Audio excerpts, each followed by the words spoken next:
Saludos familia, muchas bendiciones. Súper contento de que estemos nuevamente convocados alrededor de la preciosa palabra de Dios, dispuestos nuestros corazones, viviendo un milagro en nuestros corazones, porque llegaría el día, dijo Jesús, y ahora es, cuando los que estuvimos una vez muertos, y vaya si es apropiado el texto de Romanos 6, viviríamos. ¿Para qué? Pues leímos para la gloria de Dios, así como Cristo se levantó entre los muertos, nosotros también nos levantamos juntamente con Él para la gloria y para los propósitos eternos de Dios. Y uno de ellos es crecer en la gracia y en el conocimiento de Cristo. Por eso estoy súper feliz de que podamos estar todos unánimes, reunidos, viviendo este milagro de escuchar su preciosa palabra. Para quienes aceptaron nuestra invitación en Instagram y en Facebook, muchísimas gracias, nos sentimos muy honrados y al final queremos platicar un poquito, si se les antoja conocerlos, sus historias, de dónde se conectan, etcétera, etcétera.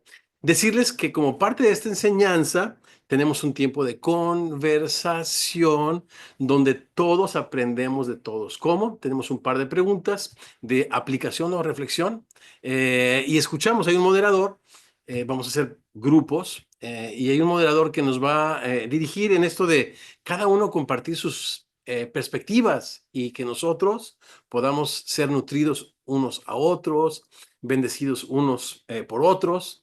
Y esto hace de esta conexión no un servicio en línea donde se promueve la pasividad, sino una reunión donde los discípulos traemos nuestro corazón, nuestra perspectiva, nuestros dones inclusive, ¿no? El de misericordia, el de compasión, el de exhortación, el de presidir, aquellos que nos moderan, etcétera, etcétera.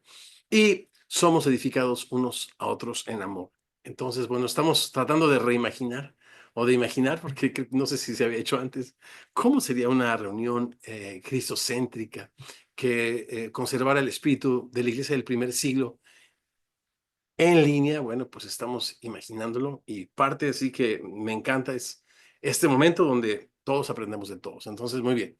Esa es la idea. También tenemos un código QR que al final lo vamos a poner, donde participamos en un chat durante la semana y compartimos perspectivas, motivos de oración y donde no compartimos chisme celestial, ni mucho menos, sino solamente edificados unos por otros. Ahora sí, abramos nuestras Biblias en el capítulo 6 del libro de Romanos, comenzando en el verso 15. Romanos 6, comenzando en el verso 15. ¿Me acompañan con la lectura? Que, pues, pecaremos porque no estamos bajo la ley, sino bajo la gracia. En ninguna manera. ¿No saben que si se someten a alguien como esclavos para obedecerle, son esclavos de aquel a quien obedecen, sea del pecado para muerte o sea de la obediencia para justicia? ¿Me acompañan, chicos, a hacer juntos una palabra de oración? Te damos, Señor, muchísimas gracias por este momento santo en el sentido de que tú has apartado para tus propósitos y donde a tus discípulos nos has apartado para hablarnos al corazón. Señor, abre nuestros ojos para que veamos en tu palabra las maravillas de tu ley y contemplando, Señor, tu gloria en ella, Señor, como en un espejo, Señor, sigamos siendo transformados como a tu imagen, como por tu espíritu. Es lo que oramos, Señor, tus discípulos, en el precioso nombre de Jesús. Y decimos, familia, así sea. Amén y amén. Mientras leo repetidamente este capítulo, me llama mucho la atención que Pablo, más que enseñarnos desde su curul apostólico, ¿no? Lo que está haciendo en este capítulo 6 está enfatizando en estos hechos que para los cristianos del primer siglo de Roma, pero para los cristianos de todas las épocas, estos hechos son más que ciertos alrededor de la muerte y resurrección de Jesucristo. Y estos hechos, bueno, pues era el cuerpo, ¿no? De la fe de los discípulos. ¿A qué me refiero? Que en el capítulo 6, versos 3, verso 6, verso 9 y el verso 16 que acabamos de leer, él repite la fórmula o no saben, o no saben, o sabemos, repito. Esto era más que cierto. Representaba el cuerpo de doctrina que los discípulos habían abrazado como parte del Evangelio. 6:3, por ejemplo, dice, ¿o no saben que todos los que hemos sido bautizados en Cristo Jesús hemos sido bautizados en su muerte? Y él usa esto para reflexionar y profundizar en este hecho, repito, de todos conocido. O el 6:6, ¿qué tal? Sabiendo esto, que nuestro viejo hombre fue crucificado juntamente con él, bien sabido por todos aquellos que hemos reconocido a Jesucristo como nuestro Señor y Salvador. Pero otra vez, Pablo quiere profundizar en ese entendimiento. 6:9, sabiendo que Cristo, habiendo resucitado de los muertos, pues ya no muere. La muerte no se enseñorea más de él. Notas que no está enseñando, sino está enfatizando en aquello que, repito, para todos los cristianos de todas las épocas es más que bien sabido. Ahora, el problema de los cristianos no es y nunca ha sido la falta de poder para vencer el pecado. El problema quizás a la luz de este capítulo 6 es el desconocimiento de este poder disponible para nosotros en la muerte y en la resurrección del Señor para no solamente vencer la influencia del pecado en nuestras vidas, sino sobre todo para vivir para la gloria de Dios, cosa que enfatiza el texto que dejamos la semana pasada y que también pudieran visitar en nuestro app de Semilla. Están todas las enseñanzas de Romanos, incluida por supuesto la de la semana pasada. Un famoso predicador contó una muy interesante ilustración que nos ayudó mucho a comprender este principio. Después de la guerra civil en los Estados Unidos, se promulgó la abolición de la esclavitud cuando se aprobó la enmienda 13 a la Constitución de los Estados Unidos, que prohíbe la servidumbre o esclavitud involuntaria. Los que eran esclavos en aquel entonces recibieron con mucha alegría la noticia, excepto que no sabían muchos de ellos cómo funcionaba esto. Los que eran esclavos jóvenes no tuvieron problema en comportarse rápidamente como personas libres, pero aquellos viejos que habían vivido como esclavos quizás toda su vida, no tenían idea de cómo podría funcionar esto de la libertad. Muchos de ellos nunca lograron funcionar como personas libres simplemente porque no sabían.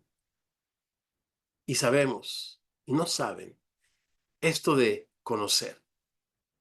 Su problema, pues, no era falta de poder o autoridad, sino falta de conocimiento. ¿Cómo podemos vivir como personas libres en Cristo, libres del pecado y de la muerte? ¿Existe en Cristo autoridad y poder suficiente para hacerlo? Aprendamos, familia, en estos versos del 15 al 23, cómo viven los discípulos de Jesucristo, los cristianos, aquellos que en este texto se nos identifica como siervos de la justicia. Y tengo 4 reflexiones breves antes de ir a conversar en nuestros grupos. La primera es, los siervos de la justicia, en primer lugar, somos sensatos. Reconocemos las obviedades. Versos 15 al 16. En segundo lugar, somos personas obedientes o llamados a la obediencia. Versos 17 al 18. Después, en el verso 19, personas disciplinadas. Y ya vamos a ver de qué se trata esta reflexión. Y en cuarto lugar, y esta me gusta, personas diferentes. Versos del 20 al 23. Los siervos de la justicia, sensatos, obedientes, disciplinados y diferentes. ¿Cómo vivir como una persona libre del pecado? Verso 15. ¿Qué pues? ¿Pecaremos porque no estamos bajo la ley, sino bajo la gracia? En ninguna manera. ¿No saben que si se someten a alguien como esclavos para obedecerle, son esclavos de aquel a quien obedecen, sea del pecado para muerte o sea de la obediencia para justicia? Es bien interesante porque esta pregunta es la pregunta gemela que nos hizo en el verso 1. ¿Lo recuerdan? Lo leemos, el verso 1. ¿Qué pues diremos? perseveraremos en el pecado para que la gracia abunde en ninguna manera. Parece ser que a los religiosos, aquellos que se justifican a sí mismos delante de los hombres, quien no están dispuestos a darle a Dios gloria y gracias, les cuesta mucho trabajo entender este tema de la gracia. ¿Se acuerdan cuántas veces Jesús habló de este tema, ¿no? Cuando habló de este hombre que mandó llamar a obreros para su viña, muy temprano salió a buscar obreros y les hizo una promesa de pago, ¿no? Desde las 6 de la mañana, pero después, entrada la mañana, encontró a otros y después a mediodía y después en la tarde entró a otros. Cuando vino la hora de pagarles, aquellos que trabajaron toda la jornada, recibieron felices su dinero, pero se empezaron a enojar y enfurecer cuando aquellos que habían trabajado solamente una porción, un par de horas quizás, en los últimos minutos del día, recibieron la misma cantidad. ¿Se fijan? La gracia insulta a aquel que piensa que tiene elementos para poner en deuda a Dios. Y entonces estos cínicos dicen, entonces pues a Dios le gusta perdonar, a mí me gusta pecar, y si, y si estamos bajo el régimen de la gracia, esto es posible. La pregunta a eso la contestamos la semana pasada, pero la de hoy es, ¿pecaremos porque no estamos bajo la ley, sino bajo la gracia? Esta segunda pregunta, repito, hermana, gemela de la anterior, pues se deriva del verso anterior, del verso 14, que dice, porque el pecado no se enseñoreará o no les gobernará, pues no están bajo la ley, sino bajo la gracia. ¿Cuál es la diferencia entre estas dos preguntas? Se parecen. Parece que la primera habla de un estado, perseverar o permanecer en un estado viviendo bajo el régimen del pecado y de la muerte. Pero una vez que te has identificado en la muerte de Jesús y también en la resurrección para una nueva vida, dice Pablo, pues ya no estás bajo la ley, sino bajo la gracia. Entonces, entonces no se requieren los 10 mandamientos. Entonces, todo lo que Dios le dijo a su pueblo de Israel en el Pentateuco no tiene ningún tipo de vigencia. Podemos pecar. Entonces aquí ya no habla de un estado, sino habla de un acto, ¿no? Que la ley prohíbe definitivamente. Y aquí dice, de ninguna manera. Y entonces nos va a hablar aquí Pablo de algo que para nosotros es un poco raro. Es el tema de la independencia, ¿no? Los hijos buscan independencia de los padres. En los Estados Unidos cumplen los 18 y si no son independientes económicamente, bueno, pues se les echa fuera del nido para que lo sean, ¿no? Está de moda o siempre ha estado de moda el tema de la independencia financiera. La lucha de poderes en el matrimonio busca la independencia. De muchas formas, se piensa que en el mundo occidental, pues la independencia reina, pero Jesús enseña en Juan 8 que cualquiera que es esclavo de alguien, o mejor dicho, cualquiera que se somete para obedecer a alguien se hace esclavo. Y Jesús dijo que cualquiera que es obediente al pecado es esclavo del pecado, ¿no? Lo dice en Juan 8, te lo voy a leer.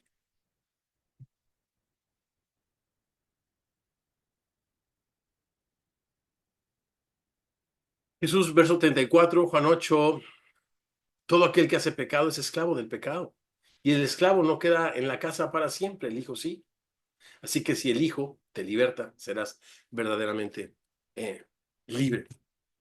Entonces lo que está diciendo acá es que no hay este terreno neutral, decíamos la semana pasada. O estamos en el reino del pecado y de la muerte, o en el reino de la vida, de la obediencia y de la gloria de Dios, pero no hay un terreno neutral donde nosotros podamos reclamar nuestra propia independencia, partiendo del hecho de que nosotros hemos heredado esta condición de personas caídas, ¿no? ¿Y a qué me refiero con eso? Que nosotros deshonramos a Dios y no le dimos gracia el pecado entró por un hombre y el pecado y por el pecado a la muerte, y la muerte pasó a todos los hombres por cuanto todos pecamos. Y en el capítulo 5 reflexionábamos, bueno, a mí no me gusta esta clase de representante, sí, pero para que Jesús sea tu representante delante del Padre, necesitas reconocer que tú estabas representado en Adán, deshonrando y desobedeciendo, independizándote de Dios para hacerte esclavo de tus pasiones y de tus deseos. Entonces, según lo que estamos leyendo acá, ¿cómo vive una persona libre en Cristo? Pues en obediencia a Dios. Pero una persona no puede, decía Jesús, tener dos amos, porque o amará a uno y menospreciará al otro, o servirá a uno y detestará al otro. Y eso es lo que enseña este pasaje. No puedes estar sin amo y no puedes servir a dos amos. Mira lo que dice el verso 16. No sabes, otra vez, Pablo enfatiza en aquellas cosas que son ciertísimas para los creyentes, que si tú te sometes a alguien como esclavo, ¿a quién se lo estoy diciendo? A un pueblo sometido al imperio romano. Tú dime si había una persona libre. Había ciudadanos, claro, pero no libres. Todos sometidos para obedecer al emperador, ¿verdad? O no sabemos. Por eso digo que el discípulo de Cristo en primer lugar es sensato, reconoce las obviedades. No hay tierra neutral de por medio. No puedes no ser esclavo de alguien. Si amas el reconocimiento, es esclavo del reconocimiento. No puedes hacer las cosas de una manera generosa, liberal, ¿no? Si eres esclavo del materialismo, bueno, pues amas el dinero y eres esclavo, ¿no? Es lo que dice acá. Como esclavos, no saben que si se someten a alguien como esclavos para obedecerle, son esclavos de aquel a quien obedecen, sea del pecado para muerte, o sea, de la obediencia para justicia. Dice pues Pablo que no hay términos medios. Todos los seres humanos somos llamados a pertenecer a uno de los dos reinos y ser obedientes al pecado para muerte o a la obediencia para justicia. Muy bien. Parece ser que aquí el término de justicia, tomen nota, empieza a perder un sabor jurídico cuando en el capítulo 3 se nos habla de que Dios justifica al que es de la fe en Jesús.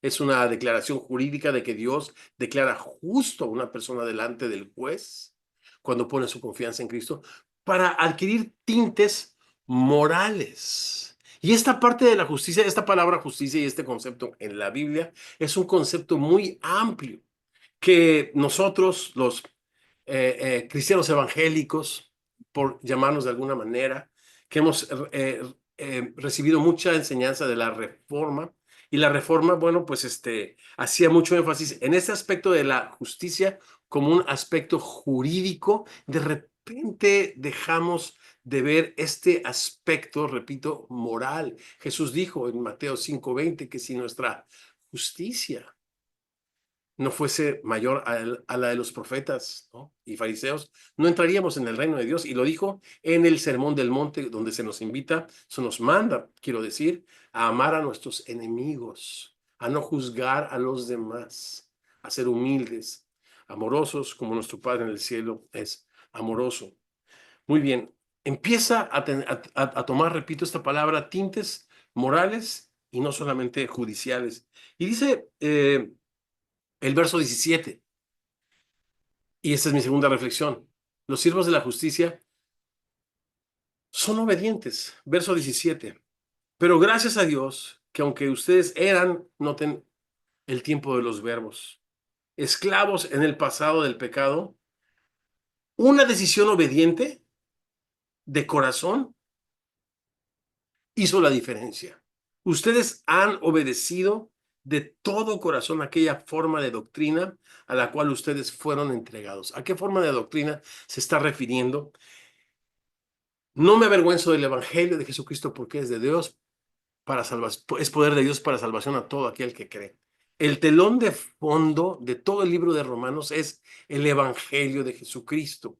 Él está desarrollando el evangelio, presentándoselo a los hermanos en Roma. Y a lo que se refiere es a este evangelio, que es mucho más que cree en el Señor Jesucristo para que tus pecados sean perdonados y vayas al cielo. Parece ser que las buenas noticias del Evangelio involucran mucho más cosas que solamente nuestra reconciliación con Dios. Parece que con esto de la justicia moral tiene que ver también con una reconciliación entre los hombres, a lo cual Jesucristo se refirió enfáticamente, ¿verdad? Ustedes han obedecido de corazón aquella forma de doctrina a la cual ustedes fueron entregados y libertados del pecado, vinieron a ser siervos de la justicia.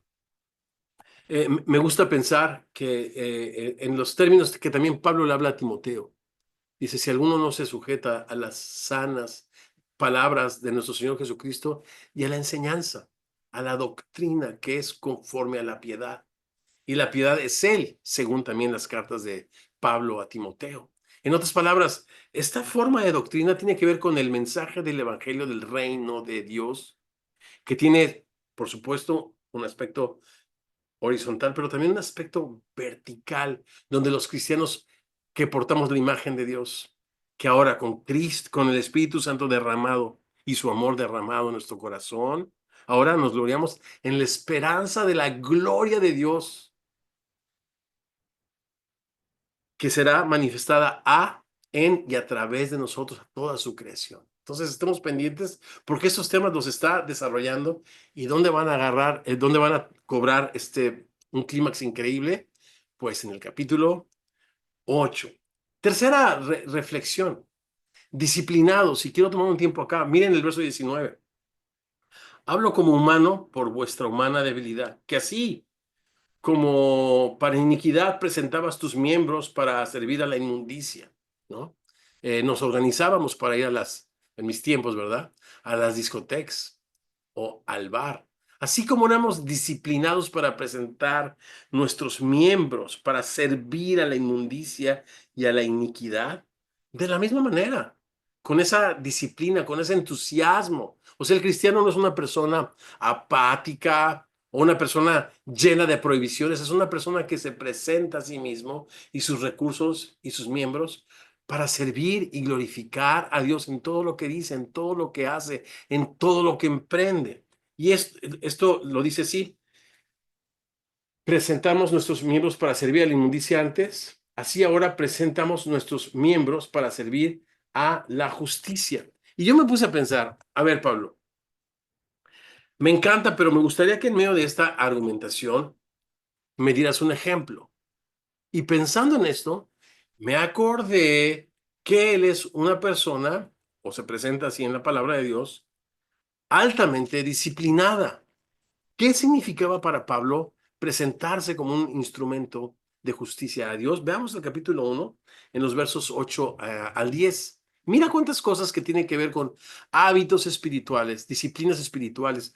En Semilla lo que hacemos es discipularnos alrededor de disciplinas espirituales que al final hacen la diferencia en el crecimiento espiritual, ¿no? Eh, no soy, no oro porque soy espiritual, no. Soy espiritual porque oro, ¿no?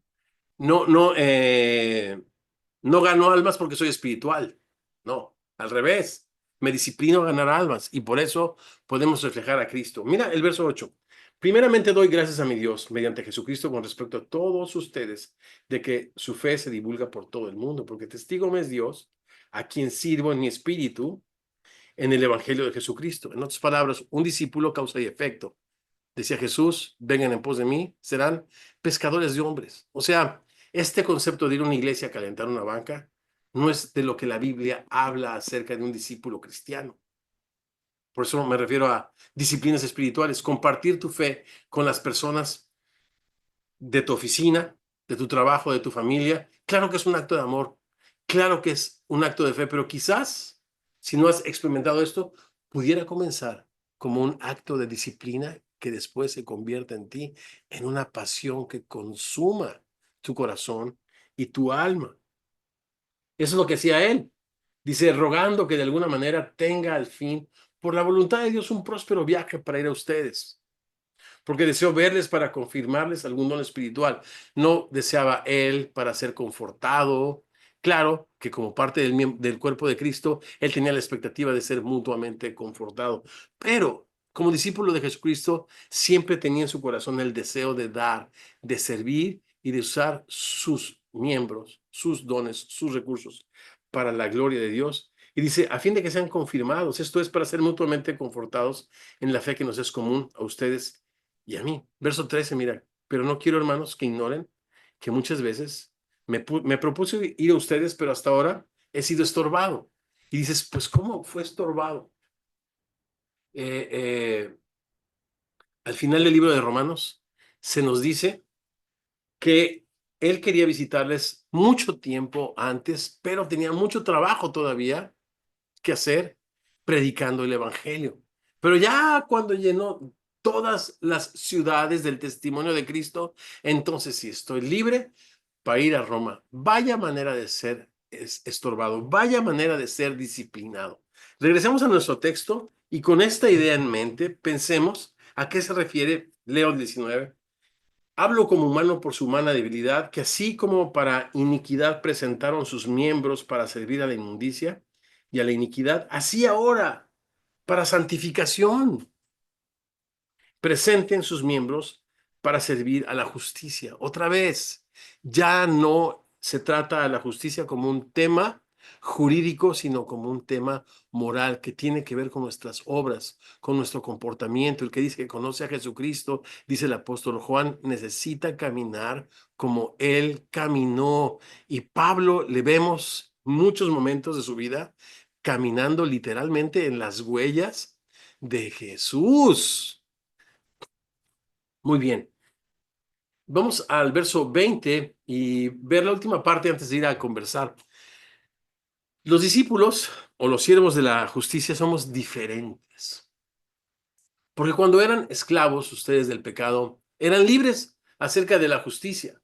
No tenían nada que ver con lo que Dios requiere, con servir y glorificar a nuestro Dios.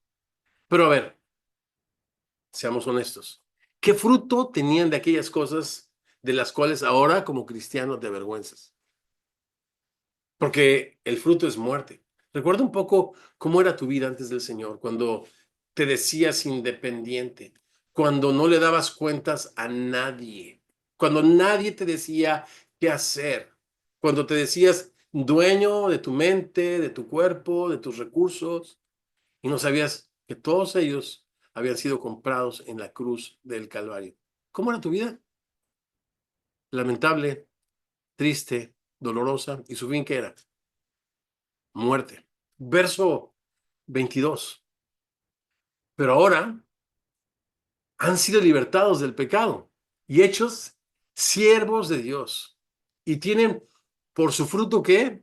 La santificación y como fin la vida eterna. Y aquí Pablo da por sentado este tema de la santificación porque en el libro de Romanos él no desarrolla lo que en otras cartas, en otros textos o en otras cartas él desarrolla acerca de la santificación. Sí es un tema que corre a través de los capítulos al que hay que estar pendiente, pero, pero no se nos dice mucho acerca de esto, ¿no? Lo que se nos dice en el capítulo 1, verso 3, es de que Jesús, nuestro Señor, era del linaje de David según la carne. En el 4 dice que fue declarado hijo de Dios con poder según el Espíritu Santo o el Espíritu de santidad. En el verso 7 se nos dice que a todos los que están en Roma, amados de Dios, son llamados a ser santos. Qué interesante que en Filipenses 1 se nos habla de que el cristiano es santo, pero también llamado a ser santo. Ahora, este tema de la santidad es interesante porque en el ambiente religioso se piensa que la Biblia, cuando habla de santidad, sin la cual nadie verá al Señor, tiene que ver con un tema de impecabilidad o de perfección. Y eso no es lo que la Biblia enseña. Ahora hemos estado, mi esposa y yo, leyendo el Pentateuco, los 5 libros de Moisés, y nos encontramos con estos textos interesantes acerca de los tatuajes y que tiene que ver con la santidad. Si me permiten, les leo mi devocional del día de ayer, que dice así, en Deuteronomio 14, versos del 1 al 2. Hijos son de Dios. No se tatuarán, dice Saharán, o no se harán, marcarán la piel, ni se van a rapar por causa de un muerto. Eso era lo que los pueblos circunvecinos hacían cuando había un duelo. Se marcaban la piel, se rapaban en señal de dolor también. Dice, ¿por qué no? Dice, porque tú eres un pueblo santo. Y Jehová, tu Dios, te ha escogido para que le seas un pueblo, escucha esto, único entre todos los pueblos. La palabra santo viene de la palabra agios, que significa no solamente apartado o dedicado a Dios, sino diferente. Y aquí está el meollo del asunto.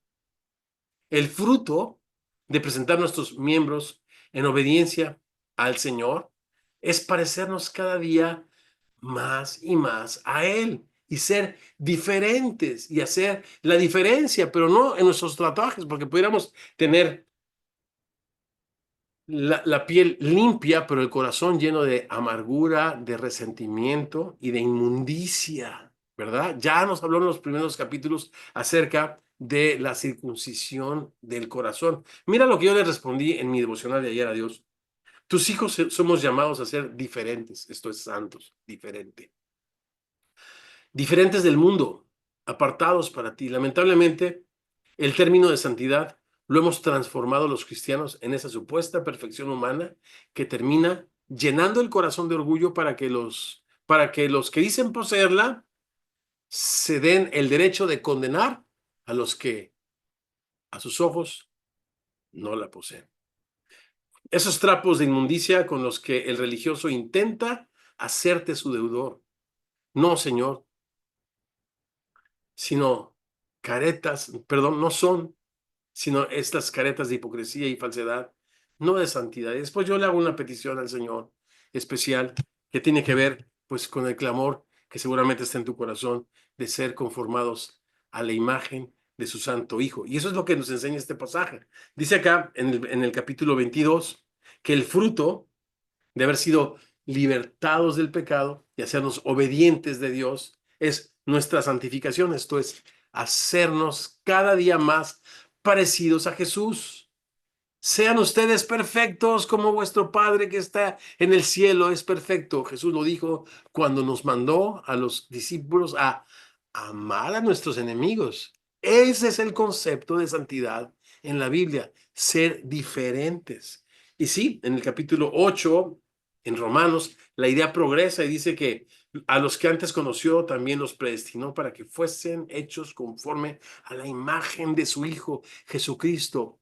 Es la meta, el ser conformados a la estatura del varón perfecto, para que en el capítulo 12, que progresa esta idea, podamos ser nosotros un sacrificio vivo, no muerto, santo, agradable a Dios, que es nuestra respuesta lógica y espiritual a tanto amor. Y el verso 23 termina, porque la paga o el salario del pecado es la muerte, pero el regalo de Dios es vida eterna en Cristo Jesús. Mañana en la enseñanza, si Dios quiere, de Orange County en el parque, voy a ahondar más acerca del tema de la vida eterna, pero por ahora les doy los versículos que quiero leer mañana acerca de este tema. Están en Apocalipsis 22, versos del 1 al 4.